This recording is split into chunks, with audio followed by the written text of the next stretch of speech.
Some people call him the king of art. Some people say he's America's favorite artist. Tonight we're going to call him Lucky Leroy, the shoe man. Great to see you, buddy. Thanks so much. Thanks so much for being here. I had to bribe him to be here. That's Don. This is Leroy. I'm Dave. Paul Leroy Gehres. Am I saying your last name right? Gehres? How do you say it? Gehres. Lucky Leroy. Lucky Leroy Gehres. He holds diplomas from 3 well-endowed institutions of higher education: the Cooper Union, the Art Institute of Pittsburgh, and Indiana University of Pennsylvania. He produces handcrafted fine art, elegant hand-knotted quilts, in capital letters, collectible superstar shoe drawings, pet portraits, portraits of your mother, eye-catching illustrations from magazines and advertisings. Some of the things I found on his website that really appealed to me are this Andy Warhol serving the homeless quilt. Let's see. That's a picture by Paige Powell. If people who are animal and pet lovers look up at that screen, you can't see it so well. Look at this. Try it. It makes the damn apple noise. That's a French bulldog. Oh, this is from you have a master's degree. Yeah, I went to Indiana University of Pennsylvania. And that was one of my shows there. They were exclamation points, and I did those.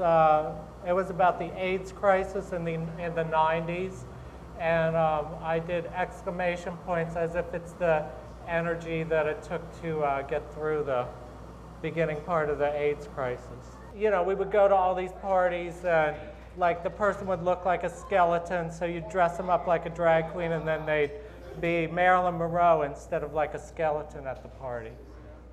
So that's what all those pictures are. Right on. I really enjoy your art, quite honestly. Otherwise, I wouldn't have you on the show. And I know you have some interesting things going on in the world of shoes. Yes. And there's a particular character that relates specifically to talk show history and talk show memorabilia.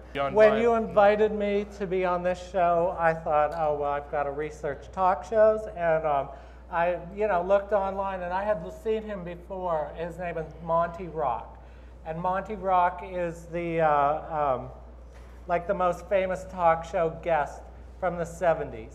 He would go in the 50s. He would go on talk shows, and he had long hair, and it would be him and Jane Mansfield, and there would be this on Merv Griffin's show, and I think it was like Merv Griffin's boyfriend, but I don't know.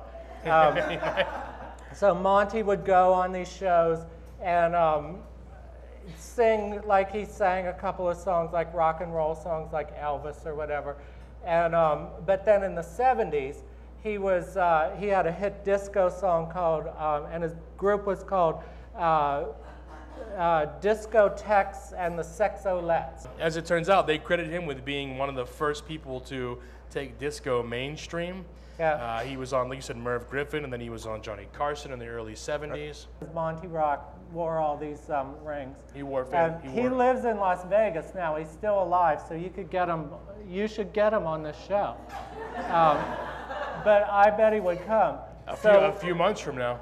Anyways, these shoes. So moving downward. Yeah. Go on the shoes again. Can you zoom the shoes? Oh, there. Well, see, I can see the monitor over there. The old okay, zoom these shoes are golf shoes.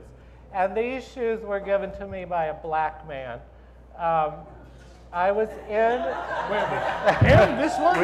We have a black man here tonight. Before we go any further, do you know, hey, bud, do you know the guy he's talking about?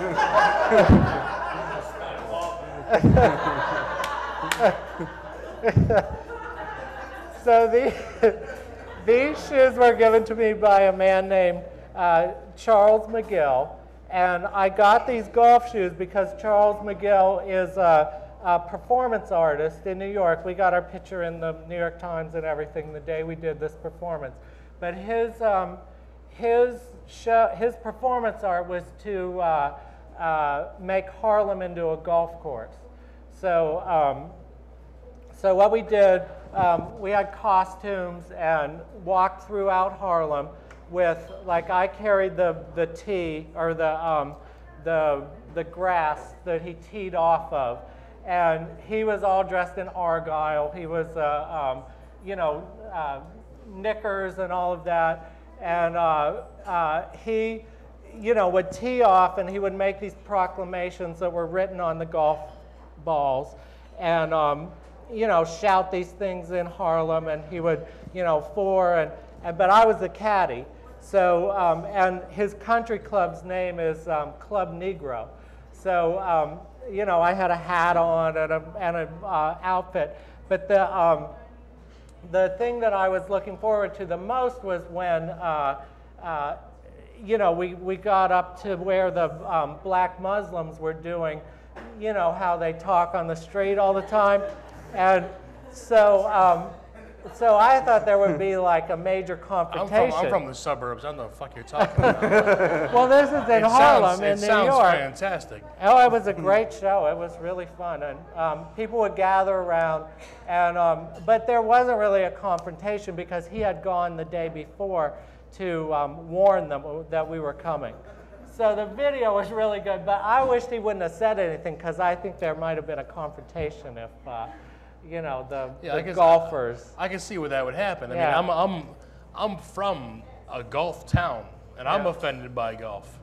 Let alone, seriously, let alone someone golfing through Harlem. Yeah. That sounds like a pretty hip ass piece of public art.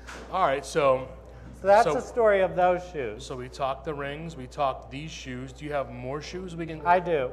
I have a book of shoes. Let's see some shoes. And let's see some shoes. Can I just put this here? Absolutely. Oh, good. Excuse me.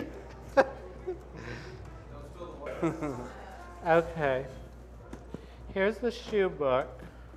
Oh, here, I'll let you look at it. This is incredible.